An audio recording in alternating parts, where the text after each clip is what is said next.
Right. This is Berties from Norway. And you could say this is the first of a series of little talks I have been wishing to give for some considerable time.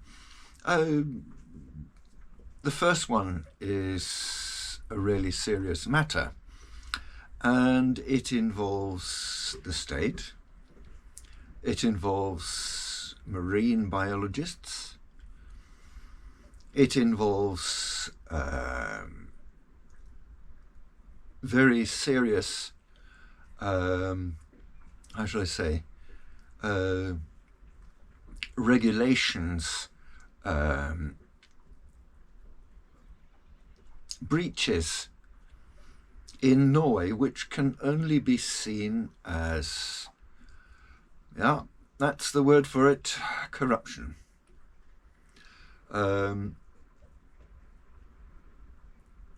We are always told that we should never make any accusations, particularly of this nature, without any proof.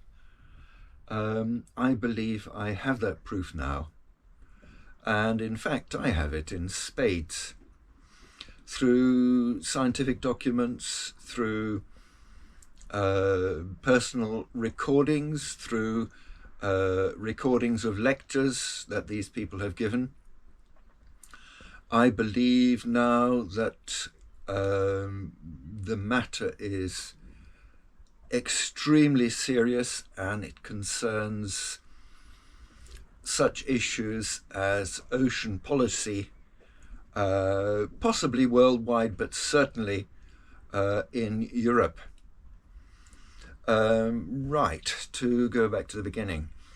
I was involved. Okay, I'll start again. I'm a fisherman, and that is, I do fishing.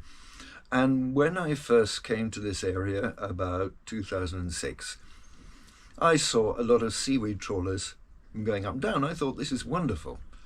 They are really using a natural resource. Then I came back the same way again, and they seemed to be in the same place. This didn't seem a very clever idea,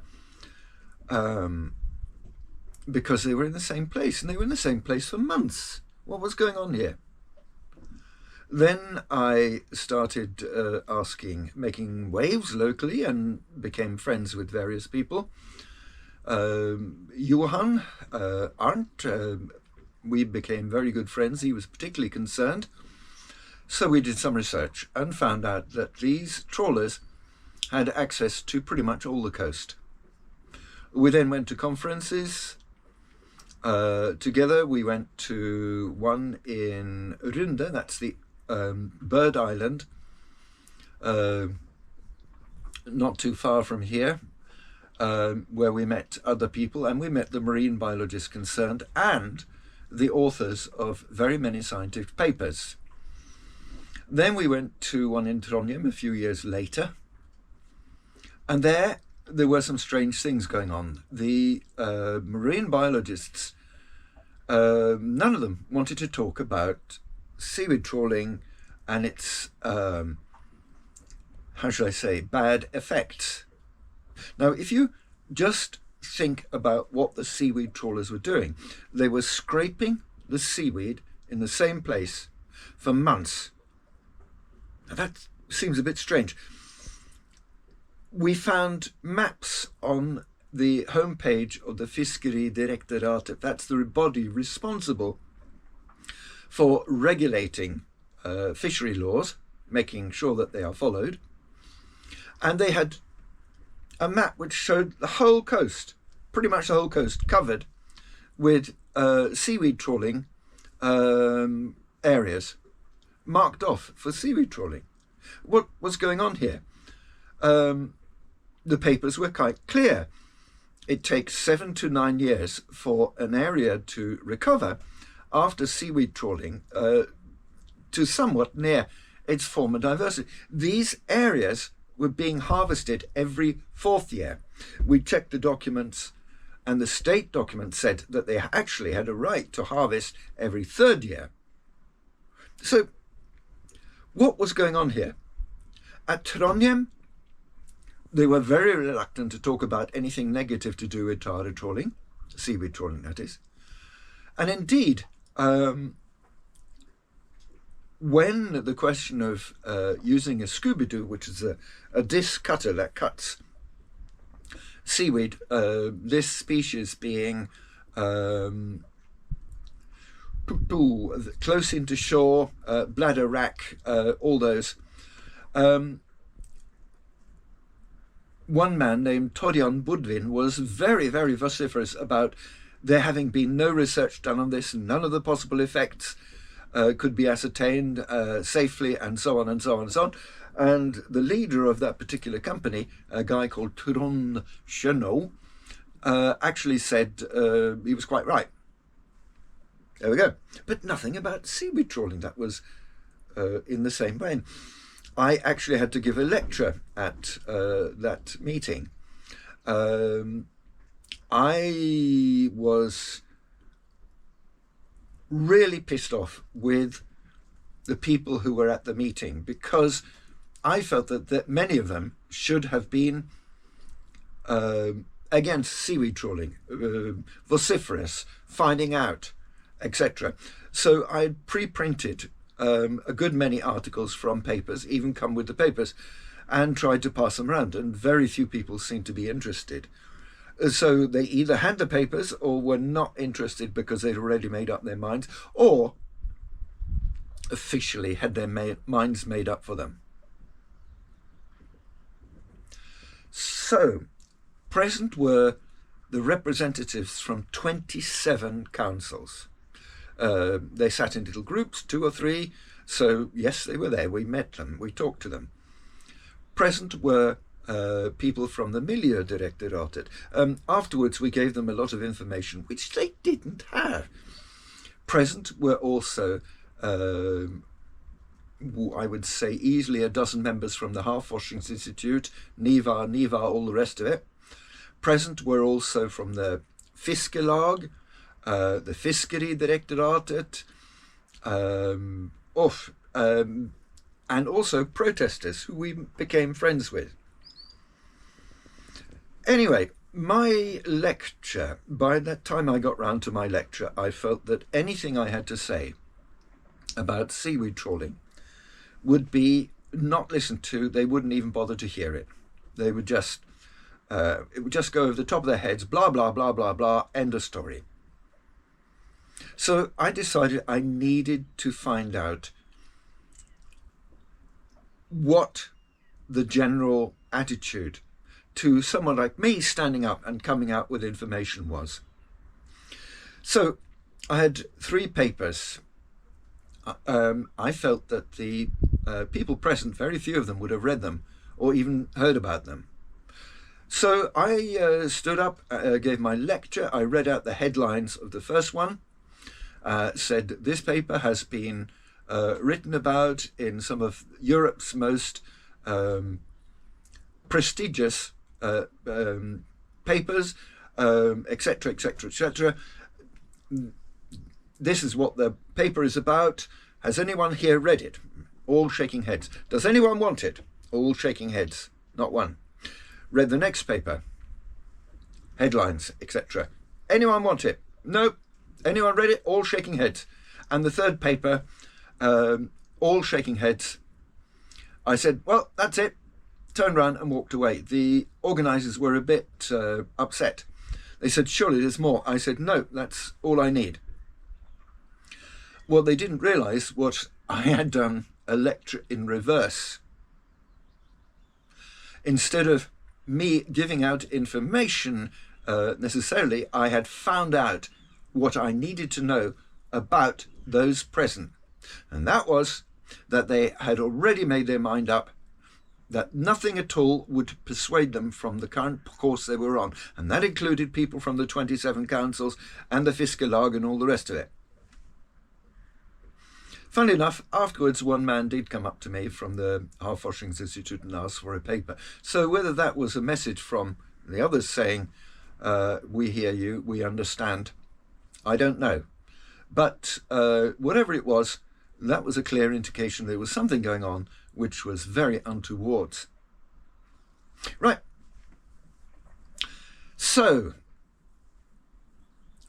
in 2007, 18 and 19, we were very kindly offered by BKR, that is Beste Foreldres Klimaaktion, to be part of the Klima Festival, which they held in Molde. And of course, I was invited, as were Harald Bredal from the companies concerned, that's FMC and DuPont at that time, and Une Bastholm, who was the leader of the Green Party in Norway. Well, instead of, this is the second lecture, instead of having a lecture as we'd had in the first, what we did was we filmed the first lecture, and we used the film we had made then as a commentary on the company concerned. So,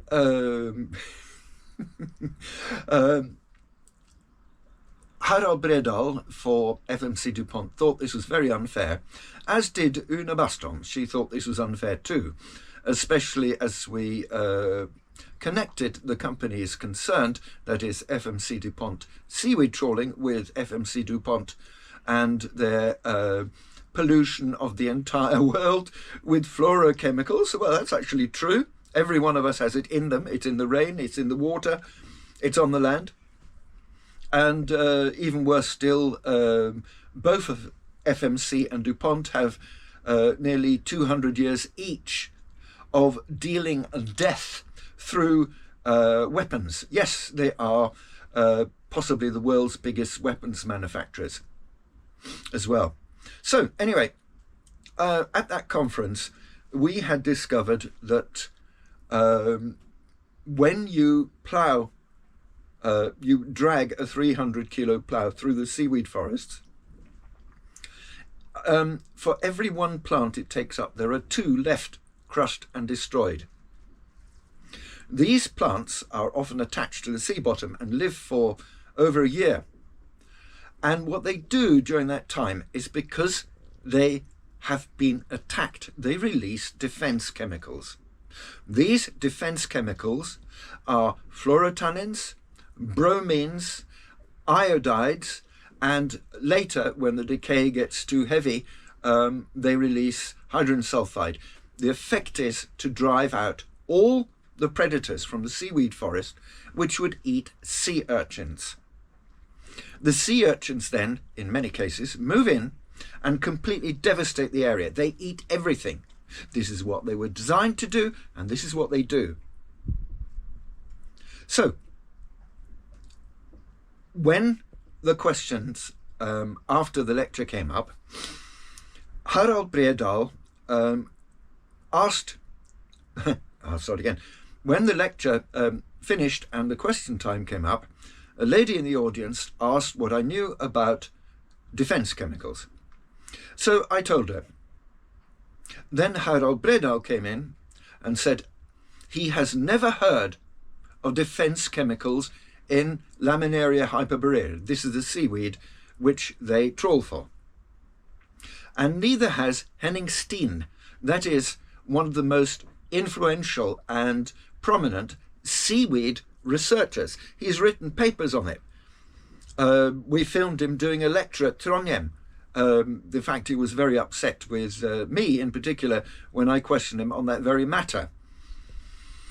Anyway, so we have the senior most person responsible for seaweed trawling in Norway telling us that he doesn't know about defense chemicals in Laminaria hyperborea, nor does Henning Steen, who is the foremost researcher, and he has never heard of them, and it's very strange that I should have, if he hasn't. So, given we stop right there for that one, and we go on further a few years. This year, in fact, 2026, April the 28th, there was a lecture in Bergen given by BKR, that's Beste Foreldres Klimaaktion, which again I've had quite a lot to do with, and I'm a member. And the lecture was given by a man named Peter M. Haugan. He is the man responsible for Norway's policy on marine issues. He is responsible for the EU's policy on marine issues, even the FN's policy on marine issues. I don't know whether he writes them or consults, but he's involved in them. He gave a lecture on the state of the sea, how important it is, and he only mentioned seaweeds once. He didn't mention trawling at all. He just, we must take care of the seaweed forest. That's it. In question time, I pointed out that as seaweed trawling goes along pretty much the entire coast of Norway, he didn't mention it once in his lecture. Could he please explain this? He said, yes, all you need to do is go onto the Blå Skog website, which is Norway's initiative to tell the world that we are very actively looking after our marine ecology. We went on that site. We even had it searched by an AI. There is no mention at all of seaweed trawling, not one. So we checked all the others, OSPAR, Mercator, and several others. No mention at all of seaweed trawling. So it's a hidden industry. And incidentally, we're also able to present Mr. Haugan a copy of our papers, namely A Hidden Industry and one or two others. So he knows that we know. Now the question is, why is this industry hidden? You'd have thought with its effects it would be a major issue for the press, for marine biologists, for other marine biological associations around the world. They'd be screaming about it, but they're not. They're not saying anything. So what's going on? I have theories, but oh my gosh, they make me very afraid. Very afraid, not for me, but for the future. So that's it. Okay, GoPro, stop capture.